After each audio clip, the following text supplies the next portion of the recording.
So in this class we're using the metric system. It's used by most of the world except for America.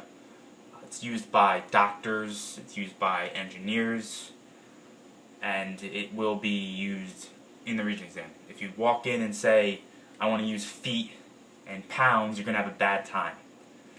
In this video, I'm going to just talk about it, show you how to understand the prefixes it uses, and I'll also post a video with conversions, like how do I convert from the system we use, the imperial system, to the metric system. So, in the metric system, the units for length are meters. So, to measure length, I would measure something in meters. And meters is symbolized by just an M. So I could write, 4 meters or 4M for meters. 1 meter is about 3.3 feet. So if I'm about 6 feet tall, I would be 1.8 meters tall. To measure mass, you use grams. Whereas we would use pounds, which is kind of weird. Pound is actually not a unit of mass, it's a unit of weight or force. Grams are symbolized by a G. And we rarely use grams in this class, we mostly use kilograms. But I'll talk about how to use the prefix kilo later. Temperature, in the metric system you use degrees Celsius instead of degrees Fahrenheit. Degrees Celsius is based on water. So water freezes at 0 degrees Celsius and it boils at 100 degrees Celsius. Time, you're also going to use seconds, just like you do in the imperial system. So a really useful and sometimes confusing part of the metric system is that the units often have prefixes in front of them. So prefix is a word that goes in front of another word, kind of changes the meaning, right? So these are the prefixes we're using in this class.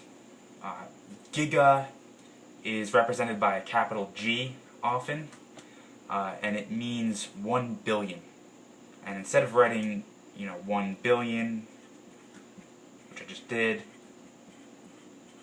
I could write 10 to the power of 9, because 10 to the power of 9 is 1 billion. Mega is represented by a capital M. It means 1 million. You ever heard of the Mega Million jackpot? It's represented by 10 to the 6. Kilo is lowercase k, and it's 10 to the 3. These are all 10 to a positive power. These prefixes are 10 to negative powers. So deci, represented by a lowercase d, is 1/10. Right? 1/10, which can also be written as 10 to the negative 1. Centi is represented by a lowercase c. It is 1/100th, and that's just 10 to the negative 2. Milli is a lowercase m. It's 10 to the negative 3, or 1,000th. Micro is represented by a Greek letter, mu, that's called. It's 10 to the negative 6th. It's a 1/1,000,000th of something. Nano is represented by a lowercase n, and it is 1/100000th, 10 to the negative 9. So all of these prefixes can be put in front of a unit to change the meaning of that unit. Prefix that's often used is kilometer. Kilometer, km. Let's say I have 2 kilometers or 2 kilometers. All this means is I have 2, right? Kilo is 10 to the 3, which is 1,000. 2,000 meters. So I could say either 2,000 meters or 2 kilometers. It's much more useful when you have the larger numbers, but yeah, kilometers, that's a prefix that's often used. You can say the same about kilograms, centimeters, millimeters. It's all I'm really saying when let's say I say 3 millimeters. I'm just saying 3 1,000ths of a meter. So, and if you know about scientific notation, I could also write stuff this way. So let's say I have 5 millimeters. 5 millimeters. I could write that as 5.